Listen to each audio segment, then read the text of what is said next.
Bienvenue dans mon podcast Les Intuitifs Assumés, l'endroit parfait pour prendre confiance en ton grand potentiel parce qu'ici, tu n'es plus seul. Découvre des gens inspirants qui ont sensiblement un parcours similaire au tien. Je te jase de mon expérience dans laquelle tu risques fort de te reconnaître puisqu'on se rejoint tous en tant qu'intuitifs, maintenant plus que jamais. Aujourd'hui, je te parle de ma plus grande croyance limitante, ma plus grande frayeur en fait, celle qui m'a freiné le plus dans ma vie et qui a été la révélation de ma mission de vie, de mon chemin de vie, de ma voie. Si je suis là devant toi à faire ce podcast-là, c'est parce que cette frayeur-là, j'arrive aujourd'hui à la dépasser et à mieux la transmuter, à la comprendre. Et j'ai dû m'intérioriser pour aller vraiment libérer tout ce qui avait relié à ça. T'est-il déjà arrivé de te demander quelle était ta mission de vie, ta place, ta voie, ton chemin, ta destinée, appelle ça comme tu veux.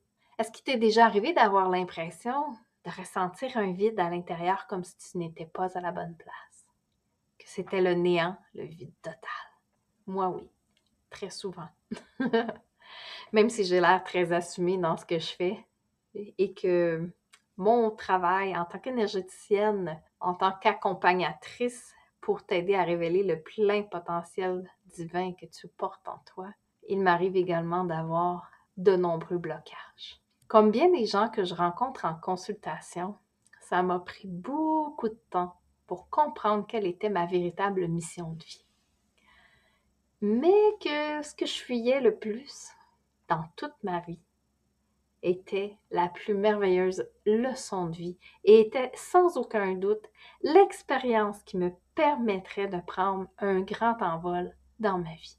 Tu le comprendras, bien sûr, c'est d'être là devant toi, devant la caméra, devant ce micro, de me laisser guider, de te parler de moi, de m'ouvrir à toi, quasiment de me mettre à nu, parce que ma croyance limitante la plus importante dans ma vie a été celle qui m'a été inculquée dès la tendre enfance. Sois belle et tais-toi. Ce que ça me disait, c'est que si je parlais, j'étais pour causer du tort, j'étais pour être vue et ça serait pas bien, ça serait pas la meilleure chose pour moi. Je me suis beaucoup isolée dans mon enfance.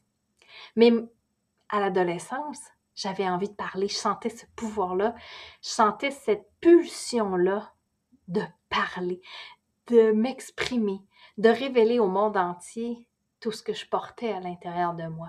Mais je pouvais pas. Parce que c'était tabou, parce que c'était mal vu. Qu'est-ce que les gens diraient? Qu'est-ce que les autres diraient? Le regard, la reconnaissance. Ça toucherait tous les liens familiaux, ça toucherait le noyau familial et ça toucherait probablement toute mon intégrité. J'ai préféré me taire de nombreuses années. Cette croyance limitante-là que mon cerveau avait enregistrée, qui était « sois belle et tais-toi », était tellement profondément ancrée que lorsque j'ai fait ma première pièce de théâtre en secondaire 2, ça a été le blanc, le noir, le black total. Il n'y avait plus rien. Pas de son, pas d'image, rien. J'étais devant une salle pleine à craquer. Tous les parents étaient là. Les amis des parents, les grands-parents, tout le monde était là pour l'événement parce que c'était la première année en théâtre à cette école-là et c'était la grande pièce finale. Pendant 5 minutes, aucun son, aucune image. Je n'entendais même pas mes amis qui me soufflaient le texte pour m'aider à me reprendre et à me donner des points de référence pour que mon cerveau retrouve où on était rendu. On a même dû reculer d'au moins 5 à 10 minutes à la scène précédente parce que c'est tout ce que je me rappelais, c'est tout ce que j'arrivais à balbutier faiblement. C'était la honte totale. J'avais tellement honte, je me sentais tellement mal, j'avais l'impression d'avoir bousillé la pièce de théâtre au grand complet, d'avoir vraiment attiré le regard sur moi, d'avoir été la risée de tout le monde. Et ça m'a fermé pendant un long bout de temps. J'avais plus envie d'être vue, j'avais plus envie d'être entendue et je ne voulais surtout pas monter sur une scène. Quelques semaines plus tard, en art dramatique, mon enseignant François nous demande de chanter en équipe devant toute la classe. Mais moi, dans ma tête, dans mon cerveau de jeune adolescente, il y a encore cette honte-là qui m'habite et cette peur incroyable de me tromper, de manquer, d'être rejetée, d'être la risée à nouveau. Alors, je prends tout mon courage, j'arrive devant l'enseignant, devant la classe, avec mon coéquipier. On avait préparé la chanson « Les chats sauvages » de Marjo. Je sais pas de quelle façon j'ai réussi à me concentrer et à trouver le courage, mais c'était tellement impressionnant apparemment que mon enseignant a jugé bon de me mentionner qu'il y avait un concours de chant la semaine suivante.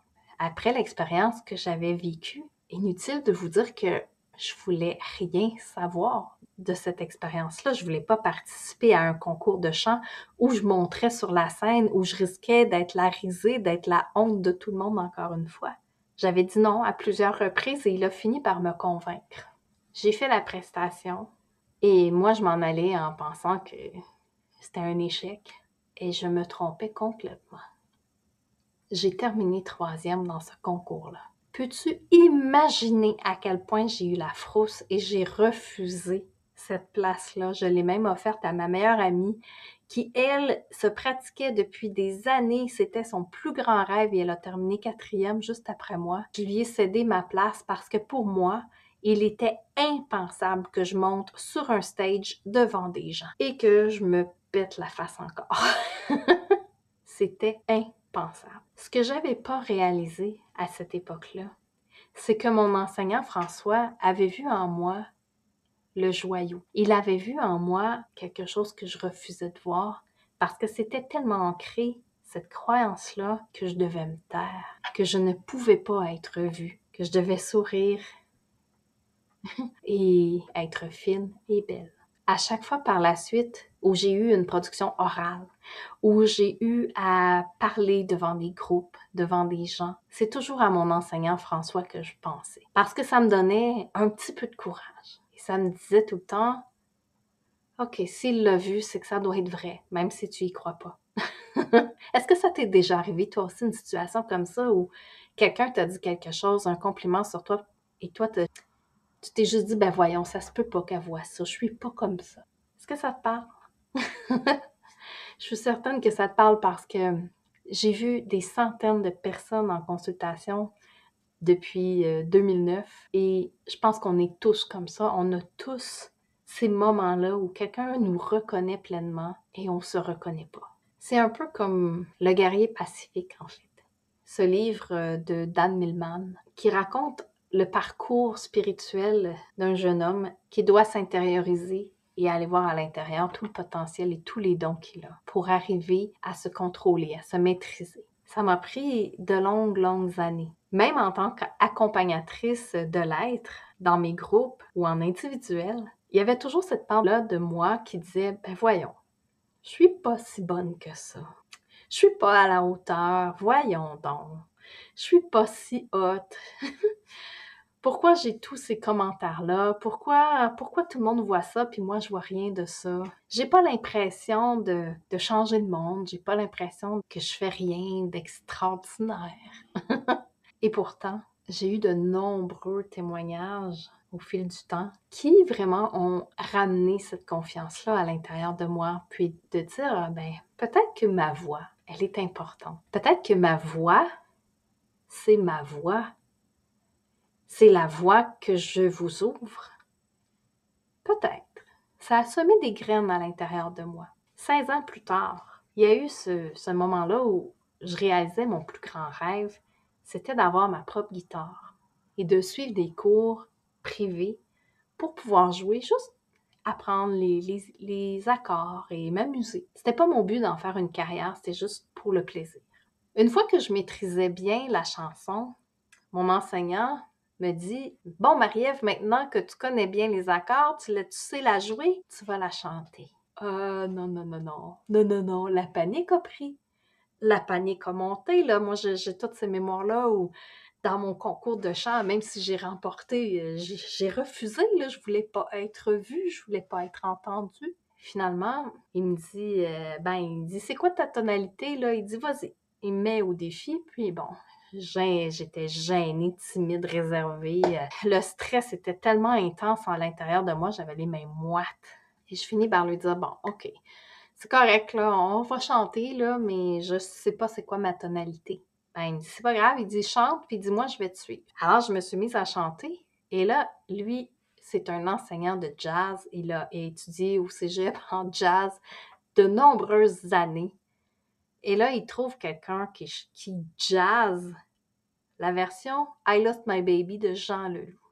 Et on s'est amusé comme ça pendant quelques heures, juste à exploiter mon potentiel. Un potentiel que j'ignorais à ce moment-là parce qu'il me disait que j'avais une voix qui ressemblait à Ella Fitzgerald et je ne connaissais pas cette grande chanteuse du jazz.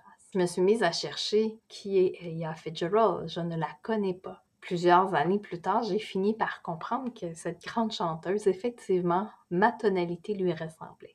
Il avait tellement vu de potentiel en moi qu'il voulait même faire le spectacle de fin d'année des étudiants de son cours et qu'on jazz ensemble cette version-là. J'ai refusé parce que je pouvais pas. Si je monte sur scène, je vais bloquer, je vais fausser, je vais être stressée, il n'y aura rien de bon qui va sortir. Je me suis encore retirée, j'ai encore laissé ma place à quelqu'un d'autre. J'étais en nomination cette année-là au gala de l'école de musique dans laquelle je participais. Toutes les catégories ont été nommées et mon nom ne l'était pas encore. Quand la dernière catégorie a été nommée, je recevais la nomination d'excellence. Je voulais fondre. Je voulais fondre sous ma chaise. Je ne comprenais pas pourquoi moi, qui est si gênée, qui n'a rien fait, j'ai refusé de faire le concert, pourquoi j'avais une nomination d'excellence. Bien, mon prof, mon enseignant avait encore vu en moi le plein potentiel que j'avais, que mon enseignant en secondaire 2 avait également vu et que je ne voulais pas voir. Bien entendu, tu vas deviner que je ne suis pas devenue chanteuse dans ma vie. Loin de là. Même s'il m'arrive de faire quelques notes et de faire des sons avec le langage de mon âme, le langage de lumière, mais ça a pris du temps avant que j'assume tout ce potentiel et que je le montre aux gens en général. Est-ce que toi aussi, il t'arrive d'être comme un artiste face à une toile blanche, que c'est intimidant, qu'il y a la peur du vide, la peur du néant, la peur de ne pas savoir? De ne pas savoir où ça va te mener. De ne pas savoir pourquoi les gens te disent ces beaux commentaires, ces compliments, de ne pas comprendre. J'ai envie de t'emmener quelques instants à t'intérioriser. Peu importe où tu te trouves, que tu sois au boulot, que tu sois en vélo, que tu sois sur la route ou dans ton lit, bien confortablement. J'ai envie que tu prennes quelques instants juste pour aller te remémorer ces personnes impactantes qui ont passé dans ta vie, qui t'ont aidé, qui ont cru en toi. Ces personnes positives qui ont peut-être changé le cours de ton histoire. Ces personnes qui t'ont aidé à prendre confiance en toi. Prends quelques instants juste pour ressentir le bonheur que ça fait de se remémorer, de penser à ces gens, à ces situations, à ces expériences. Et si c'était là, le tout début de ta mission de vie? Et si c'était là que tu pouvais enfin trouver la complétude dans ton être? À savoir, qu'est-ce qui t'est vraiment destiné? Tout comme moi, qui était extrêmement gênée et qui est là devant toi à faire ce podcast. Parce que j'ai enfin compris que ma voix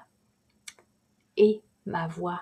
Donc, ma voix devient ma destinée, ma mission de vie. Peut-être que toi aussi, tu as eu ces signes-là dans ta vie qui t'ont amené à croire pleinement en toi, à te développer, à trouver la plus merveilleuse version de toi-même. Qu'en penses-tu? Et si toi aussi, quelqu'un arrivait à voir le diamant brut que tu es, que tu portes, pour t'accompagner, pour t'aider à te révéler davantage, est-ce que tu saurais saisir l'opportunité ou est-ce que tu serais encore là à attendre que les synchronicités de l'univers arrivent encore et encore plein de fois pour bien te confirmer que tu es à la bonne place? Comme je fais mon lancement en ce moment, pour célébrer ce tout premier épisode, pour célébrer le dépassement dans ma vie, pour célébrer ma voix que je partage avec toi, j'ai envie de t'offrir un cadeau très intéressant si tu t'abonnes à mon infolettre au www.rayonnerlalumière.com. Rayonner EZ ou ER, ça fait pas de différence, ça mène à la même place. J'ai envie de t'envoyer par courriel un enregistrement d'un voyage complet d'une journée qui a été arrangé par mon grand ami Jean-François Lévesque et dans lequel tu pourras méditer, t'intérioriser et voyager à l'intérieur de toi afin de te découvrir encore un petit peu plus. Alors c'est mon cadeau pour me célébrer et pour te célébrer, pour célébrer cette aventure qu'on va vivre ensemble au cours des prochains épisodes. Abonne-toi afin qu'on puisse faire un bon bout de chemin ensemble dans cette aventure de mon podcast Les Intuitifs à suivre.